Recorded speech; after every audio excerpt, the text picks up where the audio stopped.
Hello and welcome to today's video. So this time we're going to be taking a second look through my original PAL Xbox game collection. I've got some real gems and rarities and some fun titles to have a look at, so I think you're going to really enjoy it. So sit back, relax, and let's get to it.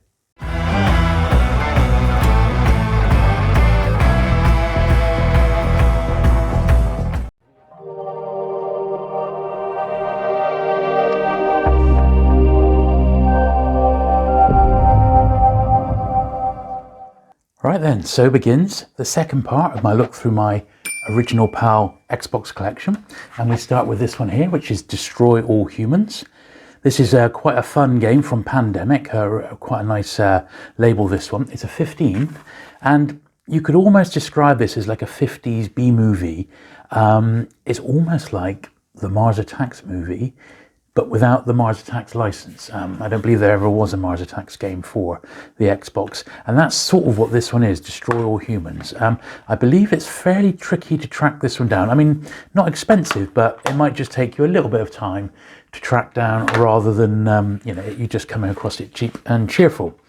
Next, we've got Deus Ex Invisible War. This was very highly rated in all the magazines of the time. EDOS. Pretty cool graphics on this one. A mind-blowing experience, says official Xbox magazine. That's Deus Ex. Now this one's on the sort of budget re-release Xbox Classics label, and this one is Disney's Car, which is actually a pretty darn good racer in its own right. So if you do get your chance to get your hands on one of these, it's actually pretty darn good. The next one is another couple of Pixar games. That's Finding Nemo and The Incredibles. These ones I haven't actually played, but it's really good that this is like a 2-pack. And I just wonder, in fact, I'd really like to know, wonder if anyone can leave a note in the comments how much these Xbox Classics were, because brand new, a lot of Xbox games were 30, 35, 40 pounds even when they first came out. Were these ones sort of half price? Were they like budget titles, or were they just titles that had gone out of print and they were putting them together? That obviously reeks of like being a bargain pack, so I don't know. Doom 3, absolutely fantastic this on the Xbox. I really enjoy this one. It is some spooky stuff in actual fact, and you really sort of have to play it in the dark because when you work your way through the game, it's so dark that you need that sort of lights off environment to actually see what you're even doing in the game. But I really like this Doom 3. Oh, it's fantastic. But not one, but it's a bit of a jumper, so you might not one you're going to want to play with your kids around, let's put it that way. And there's a sequel, Doom 3 Resurrection of Evil. More of the same, basically. I believe that the Doom 3 follow-up is actually a little bit harder to get your hands on. Next we've got Driver. Now Driver was a fantastic little series from Atari. This is Driver 3. And absolutely fantastic, these. Really good sort of mission-based games, and really easy to get your hands on one of those. A copy of Driver. Then we got Driver Parallel Lines. This one has bumped up to an 18 now, released by Atari again. One Man, Two Lifetimes. Set in 1978 and 2006. Dynasty Warriors 4. Who remembers this one? Pretty good fun. 50 stages across 17 maps, it says here.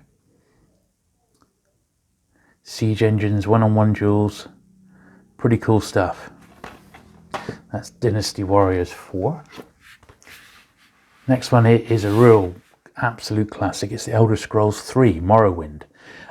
This one actually came out as a couple of editions. I've only got this one, which is the Game of the Year edition, which has basically got all the downloadable content all on the one game. Absolutely fantastic little package this, and still really sought after by collectors. I believe this one comes with a map as well, which is like if you are going to buy one of these, make sure you have got the inclusive map, because you sort of need that to get around. And when I would play games like that, I'd put the map up on the wall just to make sure I had it to hand. But yeah, this is quite a collectible one, simply because although there seems to be plenty of copies around, it does still seem to sell for between £15 and £20 if it's really nice condition and complete with the map. So I do expect to pay a little bit for that one, but it's recommended because it's got the whole lot in, and you know, Elder Scrolls, fantastic stuff. England. Oh dear. So it's another football game. I mean, there's no escaping them on the Xbox, like a lot of systems. I've never paid anything for my football games. I'm not even bothered to get a new case for this. It's got a ripped label on. It is what it is, really. Football games, there's a lot of them. There's maybe 50, 60, something like that for the original Xbox, just in PAL alone. I certainly don't have any qualms about any missing in my collection. Eventually, when I get down to the last sort of 50 to 100 games to get, then I'll probably try and start to track a few of these tougher ones down. But for the time being, I'm fine with just the football ones that I've got. And unfortunately, we are coming up to F, so we are going to get a few FIFA titles. Enter the Matrix. Now, the Matrix games are absolutely fantastic on the Xbox. And as far as I remember, weren't these ones that you could actually play in, was it in 720 or 1080p still? They were made in that format. There's only a handful of games that were, and I believe this Enter the Matrix was. So really cool film tie in that one. Next, we've got ESPN basketball. So I don't mind basketball. I much prefer it to football. I enjoy watching it as well. The NBA is fantastic stuff. You just wouldn't want to play an old sporting game nowadays unless you were really attached to it. So, you know, I can't comment on how good that one is. Fable, fantastic. This is an absolute classic, and it shouldn't be too difficult for you to actually find a copy of this one. A really nice RPG, and this one is very well loved by many people. It's from Lionhead Studios. It was a Peter Molyneux, and certainly an epic game, that one. Not the mintest of copies, but I'll be happy with that one. It's seen a little bit of play, which is absolutely fine. This next one is Fahrenheit. Now, this is in a slipcase, so we'll have a look at the slipcase bit first. So, a completely engrossing game, says the Times, giving it 5 out of 5. Well, okay. We'll take that as read, Mr. Times. And this is a survival horror. And then this is the normal sleeve for it.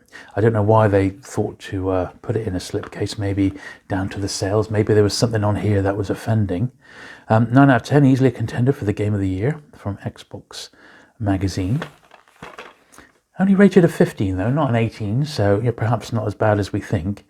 In the men's room of a diner, a mysterious murder takes place.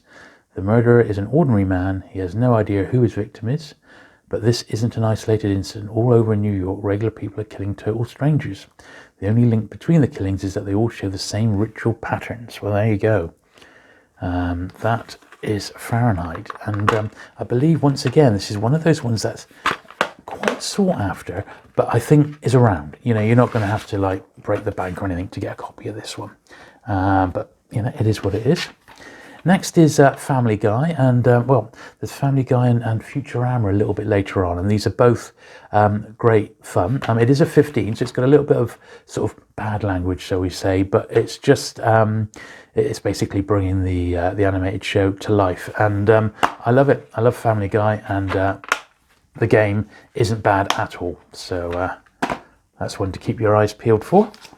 Next, we got Far Cry. Well, this is actually really good, you know, set on the island, and you work your way around. My son recently got into Far Cry, so he started on this one, and then on his Xbox One, he's done Far Cry's 2, 3, and 4, I believe.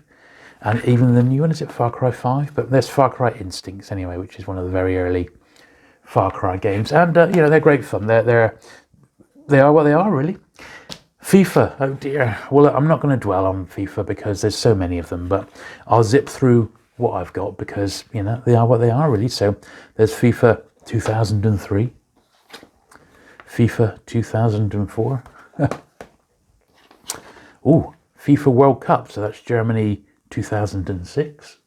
That's the World Cup in Germany. Then we got FIFA 07. And then we got FIFA Street. I think that was a bit of a different take on it, wasn't it? Sort of street football as opposed to strictly matches on the pitch, which is quite good. I mean, that was an interesting take on that idea. And then FIFA Street 2, the inevitable sequel. Create your own page there. That's pretty cool. That's all the FIFA ones. Then we're on to this one, which is Fight Club. So, as I said in the last video, the Xbox had its fair share of TV and movie tie-ins, and this is certainly an unlikely choice to be an Xbox game. It has music from the Dust Brothers, Korn, Limp Bizkit, Queens of the Stone Age. It's an 18, and you get an idea. Obviously, it's a beat 'em up. You get an idea of what the action's like. Bare knuckle fighting on the back. And there we are, straight from the movie. Look, rule number 8, if this is your first night at Fight Club, you have to fight. So there you go. Brilliant stuff. I must give this one a try, actually, because I love my beat 'em ups. I really do. So that's on my to-play list now that I've had a little look at it. Flat Out. Yes, so Flat Out. I vaguely remember having a blast of this one with my boy. Seatbelt's not... that's it, yeah. So it's like a last car standing sort of a game, going around a track, and it's basically like stock cars, you know, who can survive to the end. That's what that one is. Next, Ford Racing 3. Now this has got some classic Ford cars. Racing, not too bad. First time in the series you can drive 11 European Ford vehicles, including the Capri, which is cool. I used to love the Ford Capri. There it is on the box there. Yeah, that's another one I might give a little try to. Forza Motorsports. Is this the first ever Forza game? I think it possibly is. The Xbox was not short of a few decent driving games, and this is another good one, although not one that I play regularly. But there we are. Collect cars from more than 50 top manufacturers. So they have plenty of support there, including some classic 70s cars there by the look of it. That's cool. Freedom Fighters, from the makers of Hitman 2. Freedom Fighters, EA Games. EA Games.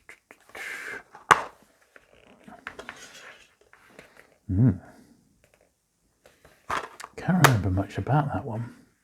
Looks like they're in a city of some sort of a bit like an Escape from New York. So in Manhattan's darkest hours, citizens cry out for a hero to free their war-torn city from invading forces. Rise through the ranks of the resistance and recruit an army of freedom fighters to take the war to the streets. So there you go. So you've got to sort of become a resistance fighter there. This box isn't quite going together.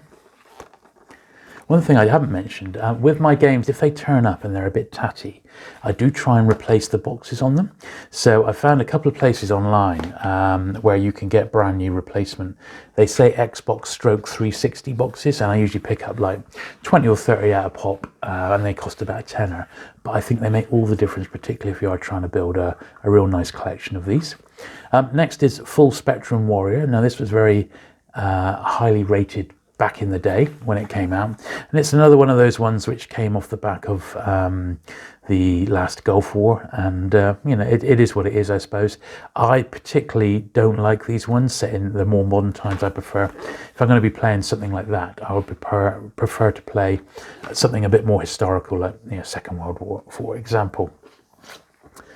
Next one, well, I'm a huge fan of The Simpsons and Futurama, and it took me a little while to track down this game. I remember almost picking it up off the shelf at the time, but it didn't get that well reviewed. But on hindsight, it's become a bit of a classic, this one, particularly because Futurama's got a massive fan following, and you basically get an entire extra episode in this game that was recorded specifically for it. It features all the original cast voices as well, and yeah, it's a great little game, and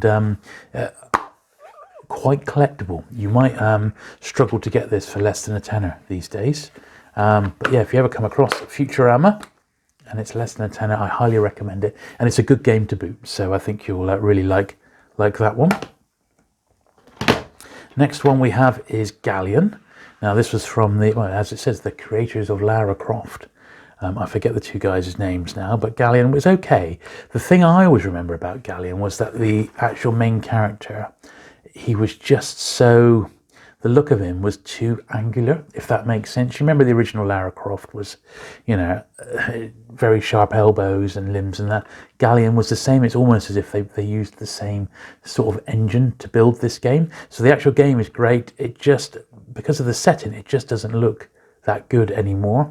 I think it actually did get like an update where they sort of smoothed it out a bit more with better graphics, but by then the time had been and gone. How do we pronounce this one then? Genma Musha. Genma Musha. There we are, Capcom. Now, what do I remember about this? Epic tale of battling warlords, demonic warriors, and heroic samurai swordsmen come to life in the Xbox. New game for the Xbox. I don't remember this at all. Yeah, I've had it for a while, but I don't remember it. I love Capcom games. I mean, just love them. So many great classics that they produced, but I don't remember that one. Now this next one, we're going to have to make a little bit more room because it's a bit of a special edition, boxed edition. And it's of The Godfather, the game. Let's see, is that enough room? Not quite. Over there. The Godfather, the game. And it's in this like coffin, black box. It's dated 2005. And basically, oh, look at it. So you got this like velvety interior with a red rose on, and then the game itself is in this like cushioned, that is like the inside of a coffin, isn't it? So if you take it out here, it's 18. It's quite a heavy game, this. Welcome to the family. The Godfather films are available for purchase on DVD and VHS. Now, as I recall, didn't they get back the original cast to do this? And they used scans of Marlon Brando playing the overall Godfather in sort of flashback, because they'd scanned his body. So I think that's what this is, and that's probably why this game got quite a lavish box set given to it, got all the treatment, because they'd spent a lot of money on it. I have to say, embarrassingly, as much as I absolutely love the Godfather films, I really love them, I've never played the game, and I've never had any sort of desire to play the game. But this is a really nice and unusual pack, that, isn't it? Quite a heavy old set, that one. I seem to remember I picked it up just off eBay, I think it was, and I didn't pay a lot for it. I think I paid maybe £8, and then postage, like £3 postage. So I don't think you're going to break the bank finding a copy of it, but it's nice because there's not a lot of like limited editions like that for the original Xbox in PAL, so it's nice to have, you know. Makes that sort of stuff makes collecting the Xbox fun. So GoldenEye, well, obviously a lot of gamers absolutely loved the original GoldenEye on the Nintendo 64. It was one of the killer apps for it. This was GoldenEye Rogue Agent, which was a bit of a follow-up, but alas, it didn't involve the original team that made the first GoldenEye. There's a mixture of the classic villains there from old. You've got Dr. No there, and Oddjob, and Goldfinger. I think that's supposed to be Pussy Galore there, possibly. It is what it is. It's not the best of the Bond games, but it's certainly not bad, because they are all actually pretty good on the Xbox. Next one is a fantastic game. I really loved playing this one at the time, and this is the Xbox adaptation of the Great Escape movie.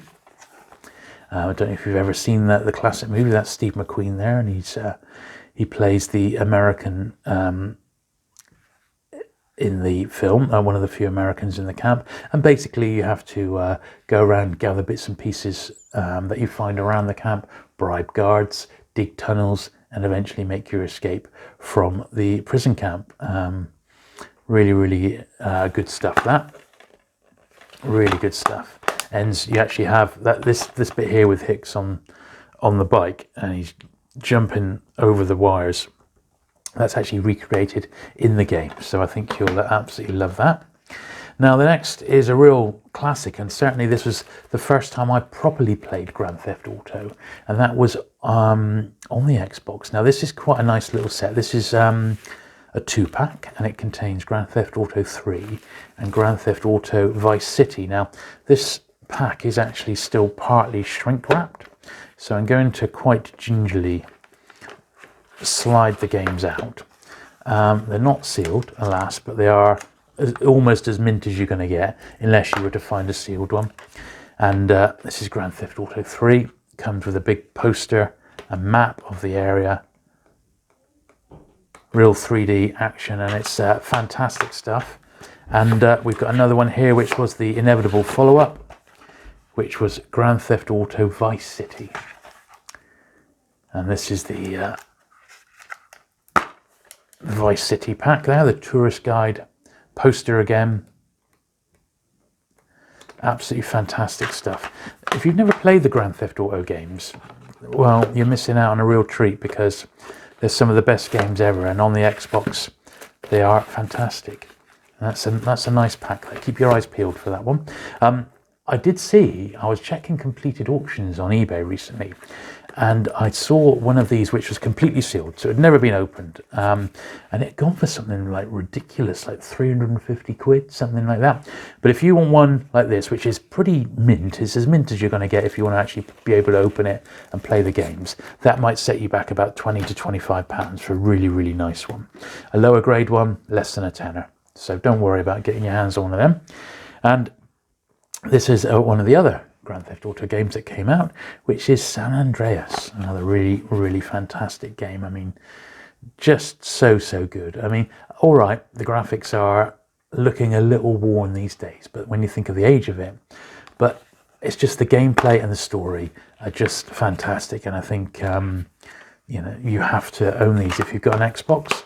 These are essential purchases. Good news is they sold bucket loads, so they're really, really easy to get your hands on. Okay, bit of an unusual one now. Greg Hastings, whoever he was, tournament paintball. So was Greg Hastings some sort of super duper paintball guy, was he? I mean, I don't know. I've never heard from him. I don't know. This is the sort of game that I would probably avoid like the plague. Gun. This is good. I don't mind this at all. This is sort of an early sort of Western game before Red Dead Redemption. It came out on a lot of systems. I actually didn't play through it on the Xbox, but I did play through it completely on the original PSP and absolutely loved it. It's a lot of fun, this. If you're into Red Dead, you might want to revisit this, because I'm sure Red Dead took a bit of its inspiration from this really good Western game. Next game's fantastic, and this is Gun Valkyrie. This is a bit of all right, this one. It does come recommended. It is the PAL version. Sega, and absolutely fantastic shooter, this one. And, well, great story and backstory behind it as well. And that's what makes this one so great. Not the greatest of copies, and it is a little bit more expensive than you might want to pay. You know, probably 5 to 10, depending on how lucky you get. But it might be one that you need to keep your eyes peeled for. Now the next game we've got is one of the few NTSC games that I've got in my collection, and this one is called The Guy Game. Now the reason I've got this one is because it is quite notorious in that it was withdrawn, because one of the girls featured in the game, one of the models here, was actually under 18, and I believe they end up getting topless at some point during the game. I haven't got an NTSC machine, so I can't tell you if that is the case. But it's sort of in the collection more by reputation rather than actual merit of the game. So don't go out of your way to find it. I came across this one quite cheaply, and I thought, oh, yeah, it's one I ought to get really as part of my Xbox collection, simply because it's quite famous for that. I didn't pay more than about £20 for this, but I've seen them sell in Britain for £50 or more. So do keep an eye on it. And if you do come across one at a reasonable price, it is worth grabbing. All right. So that's the Guy game. Bit of a rarity, that one, because as I said, it was withdrawn. The next is, well, fantastic stuff, which is Half-Life 2. They said it couldn't be done on a computer, on a console, home console, rather than a computer, but they managed it. Valve were excellent, and, well, I'm sure you've heard of Half-Life 2. It's one of those fantastic games, and totally engrossing, and well worth getting your hands on a copy of that. Should be fairly easy to do without too much hardship. And after Half-Life, well, Halo. I mean, this was the Xbox's killer app, really. This was the very first Halo game, and I certainly had it the day the Xbox was released in the UK, and totally enjoyed it. Played it through several times. I'd even replay favourite levels just for fun, and I just loved it. It was just absolutely great. I played it through with my son fairly recently. He loved it as well. Playing it on 2-player, it was far easier than I remember it being. Let's put it that way. I remember at the time thinking, oh, this is quite difficult. I think I played it on the harder level, but playing it through with Sam later on, years later, it was a piece of pie. So maybe we're just used to playing harder games these days. I don't know.